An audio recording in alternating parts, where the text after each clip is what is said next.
Somewhere inside Intel's product planning division, a chip that thousands of budget laptop buyers were quietly counting on just vanished from the roadmap. No press release. No farewell announcement. No explanation on Intel's own website. Just a quiet, almost invisible deletion from internal planning documents that only came to light because leakers inside the supply chain noticed something missing and started asking questions. The chip in question was a 6-core Nova Lake mobile processor, the smallest and cheapest member of what was supposed to be Intel's next major laptop chip family. It is gone. Cancelled. And if you have been waiting for next year's cheapest Intel laptops to get meaningfully better, what Intel decided to do instead is going to surprise you, because the real story here is stranger and more interesting than a simple bad news headline suggests.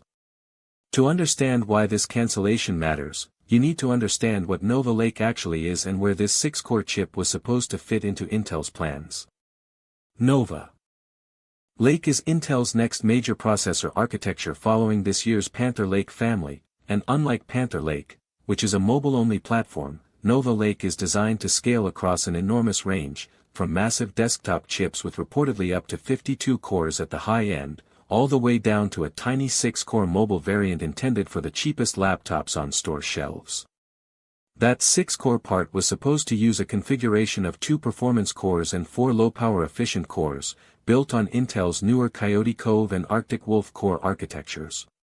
It was positioned to be the entry point into the entire Nova Lake family, the chip that would eventually trickle down into budget laptops at Walmart, Best Buy, and every other retailer selling sub-$500 Windows machines. Here is where the story takes its first unexpected turn. According to leaker Jakin, whose information was independently corroborated and reported by VideoCarge and Tom's Hardware, Intel did not cancel this chip because it was bad, underpowered, or unwanted. They canceled it because something else they already shipped this year turned out to be working better than anyone at Intel expected. That something else is called Wildcat Lake, and its unexpected success is the real reason this story exists at all. Wildcat Lake launched earlier in 2026 as Intel's Core Series 3 family, specifically targeted at value laptops, edge devices, and budget everyday computers. It uses a configuration nearly identical to what the cancelled Nova Lake chip would have offered, 2 performance cores paired with 4 low-power efficient cores, built on Intel's advanced 18A manufacturing process, with say 3 integrated graphics and a modest NPU on board. More than 70 laptop designs from manufacturers including Acer, Asus, Dell, HP, Lenovo, MSI, and Samsung were scheduled to ship with Wildcat Lake chips throughout 2026. According to the leaked information, demand for these Wildcat Lake laptops has exceeded Intel's own internal projections, and that unexpected demand is the specific reason the company decided a small 6-core Nova Lake chip. Targeting the exact same market segment no longer made sense. Think about the business logic from Intel's perspective for a moment, because it actually reveals something important about how chip companies make these decisions.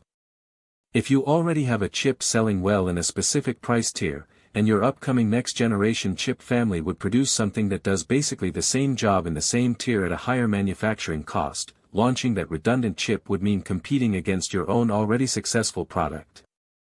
Intel would essentially be cannibalizing Wildcat Lake sales with a more expensive Nova Lake alternative that does not meaningfully improve the experience for the budget buyer. Rather than do that, Intel chose to lean into what was already working and double down on it instead.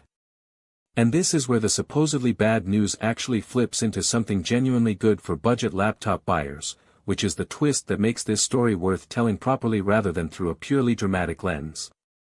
Instead of simply leaving Wildcat Lake unchanged and calling it a day, multiple independent leaks converging from Jakin, VideoCarge, and Tom's Hardware all point to the same conclusion. Intel is planning a Wildcat Lake refresh for 2027 that significantly upgrades the configuration.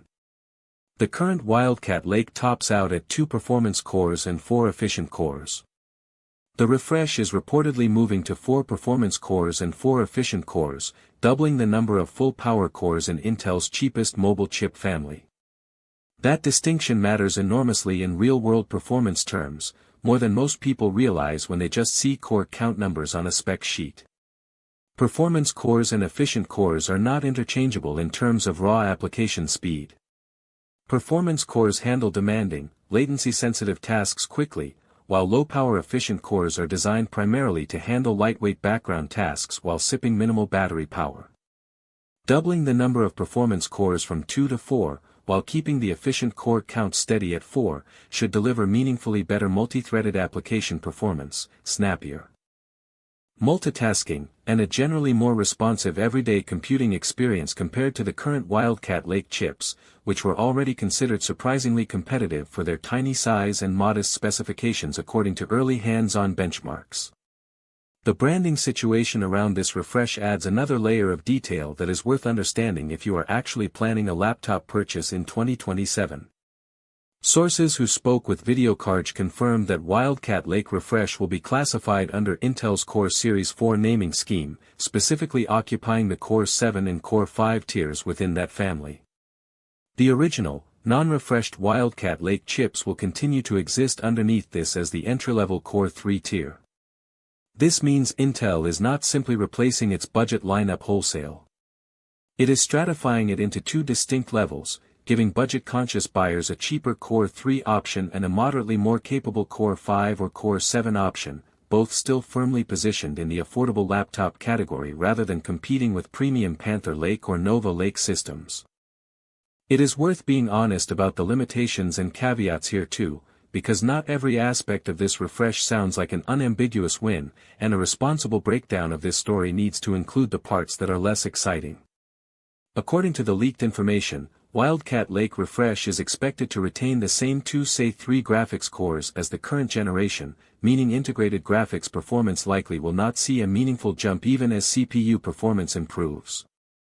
For a budget laptop primarily used for web browsing, office work, and streaming video, that limitation barely matters. For anyone hoping these affordable machines might double as lightweight gaming laptops or handheld gaming devices, multiple hardware commentators following this leak have pointed out that the chip's integrated graphics would need a much larger boost in say core count to seriously compete in that specific niche. There is also a broader and more cautionary point that hardware analysts covering this leak have raised, and it deserves real attention rather than being glossed over. A more powerful chip inside a budget laptop does not automatically guarantee a better overall laptop experience, because manufacturers building genuinely cheap devices frequently cut corners in other areas to hit their target price points. A stronger Wildcat Lake Refresh chip could easily end up paired with a mediocre display, insufficient RAM, a slow or undersized SSD, and inadequate cooling that prevents the chip from ever reaching its rated performance in sustained workloads. Several commentators following this leak specifically warn that the refresh chip will only deliver real value to consumers if laptop manufacturers do not once again bottleneck the platform with overly limited memory configurations, which has historically been a recurring problem in the budget laptop segment regardless of which company makes the processor inside. None of this information is officially confirmed by Intel as of right now, and that distinction matters for how seriously you should weigh any of these specific details.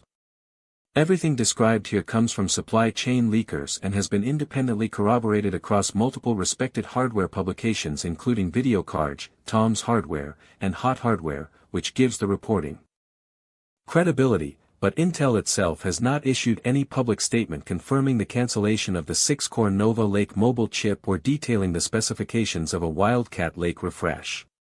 Chip roadmaps shift constantly behind the scenes for all sorts of business and engineering reasons, and what leakers describe today as settled plans can still change before any official Intel announcement arrives, likely sometime in 2027 closer to launch. So where does this actually leave budget laptop buyers, which is the question that matters most after all the technical detail? The headline that Intel quietly killed a chip sounds alarming, and taken in isolation it would suggest fewer choices and worse value for anyone shopping at the affordable end of the laptop market. But the fuller picture that emerges once you look at what leakers are actually describing tells a more reassuring story. Intel did not abandon the budget segment. It consolidated around a platform that was already outperforming expectations and is reportedly making that platform meaningfully more powerful for its second generation, while keeping a true entry-level option available underneath it for buyers who want the absolute lowest price. The headline writes itself as bad news. The reality, at least based on everything currently known, looks more like Intel betting its budget strategy on the option that was already winning rather than launching a redundant chip nobody specifically needed. The architectural distinction between Nova Lake's cancelled chip and the surviving Wildcat Lake refresh is also worth understanding for anyone who cares about the technical details rather than just the headline. The cancelled 6-core Nova Lake mobile part was reportedly going to use Intel's newer Coyote Cove performance cores and Arctic Wolf efficient cores, the same generation of core architecture that powers Nova Lake's much larger and more powerful desktop and laptop chips further up the product stack. Wildcat Lake and its refresh, by comparison, use the older Cougar Cove performance cores and Dark Mod efficient cores, the same generation found in this year's Panther Lake chips. In raw architectural terms, the cancelled Nova Lake chip would technically have used newer core designs. But architecture on paper does not always translate into a meaningfully better real-world experience for budget buyers, especially when the actual core configuration, 2 performance cores and 4 efficient cores, would have been functionally identical to what Wildcat Lake already delivers. This is actually a recurring pattern in how chip companies manage their budget product tiers, and it is worth zooming out to see the bigger picture Intel is operating within. Building and validating an entirely new chip design, even a small one, costs real engineering time and manufacturing setup costs that have to be recovered through sales. When an existing design is already manufactured at volume, already validated across dozens of laptop designs from major manufacturers, and already selling above expectations, the financial case for replacing it with a nearly identical new chip becomes much harder to justify internally. Intel's own public comments earlier this year about needing to rebuild its reputation after stumbles with the Arrow Lake desktop launch suggest the company is being more disciplined and pragmatic about where it spends its engineering resources. Going forward, focusing newer architecture on segments where it will make the most visible difference rather than spreading it thin across every single product tier simultaneously. For anyone who specifically tracks Intel's roadmap because they are deciding whether to buy now or wait, the practical timeline matters more than the speculation. Current Wildcat Lake laptops with the 2 performance core configuration are already shipping in 2026 across more than 70 designs from major manufacturers, and they are widely regarded by early reviewers as surprisingly competitive machines for their price point and tiny power footprint. The reported Wildcat Lake refresh with 4 performance cores is not expected until 2027, meaning there is a real and meaningful gap between what you can buy today and what these leaks describe as coming next. If you need a budget laptop right now, today's Wildcat Lake machines are not placeholder products waiting to be replaced. They are already a complete and capable answer for the budget segment, and the refresh represents an iterative improvement rather than a fundamental reason to avoid buying in. The meantime.